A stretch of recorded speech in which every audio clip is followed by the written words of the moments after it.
దేవుని రాజ సంరక్షకులు. ఇంత సంపద ఇది ఒక్క రాత్రిలో వచ్చి చేరింది కాదు కదా.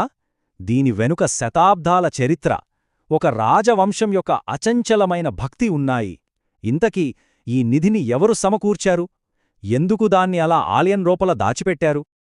ఈ ప్రశ్నలకు సమాధానం మనల్ని ట్రావెన్కోర్ రాజవంశం కథలోకి తీసుకువెళ్తుంది. వాళ్లు కేవలం పాలకులు మాత్రమే కాదు, శతాబ్దాలుగా ఈ ఆలయానికి, దానిలోని దైవిక సంపదకు సంరక్షకులుగా ఉన్నారు. ఎన్నో శతాబ్దాలుగా ట్రావెన్కోర్ రాజ్యానికి ఈ ఆలయమే ఆధ్యాత్మిక కేంద్రం. ఇక్కడి రాజులు తమను తాము పాలకులుగా కాకుండా ఆలయ సంపదకు కేవలం సంరక్షకులుగా మాత్రమే భావించారు. వాళ్ల రాజ్యం, వాళ్ల అధికారం అన్నీ ఆ పద్మనాభస్వామికే అంకితం చేశారు.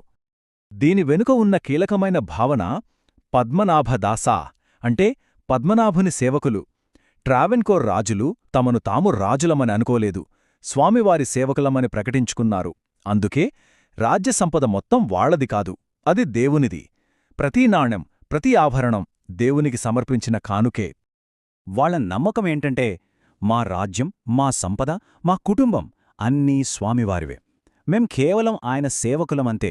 ఈ ఒక నమ్మకమే వాళ్ల పాలనకు పునాది. యుద్ధాల్లో గెలిచిన సంపద, వ్యాపారం ద్వారా వచ్చిన లాభం అన్నీ కూడా రాజఖజానాకు బదులుగా ఆలయ గదులకు చేరాయి. శయనిస్తున్న దేవుని పురాణం. మరి ఇంత భక్తి, ఇంత సంపద, వీటన్నిటికీ కేంద్రబిందువు ఎవరు? ఆ రాజులు ఎవరిని తమ సర్వస్వంగా భావించారు?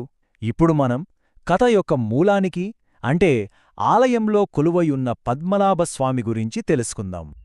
ఈ అపారమైన సంపదంతా సాక్షాత్తూ మహావిష్ణువు స్వరూపమైన శ్రీ పద్మనాభస్వామికి అంకితం చేయబడింది. ఆయన ఇక్కడ అనంత శయనం భంగిమలో, అంటే ఆదిశేషునిపై యోగనిద్రలో కొలువయున్నారు. అందుకే ఈ నగరానికి తిరు అనంతపురం అనే పేరొచ్చింది. అంటే శ్రీ అనంత పద్మనాభస్వామి ఉండే పవిత్ర నగరం అని అర్థం. ఆలయ పురాణం ప్రకారం దివాకరముని అనే ఋషికి బాలుడి రూపంలో ప్రత్యక్షమైన మహావిష్ణువు ఆ ఋషి కోపానికి గురై మాయమవుతాడు. ఆ తరువాత తన నిజమైన విశ్వరూపాన్ని చూపిస్తాడు.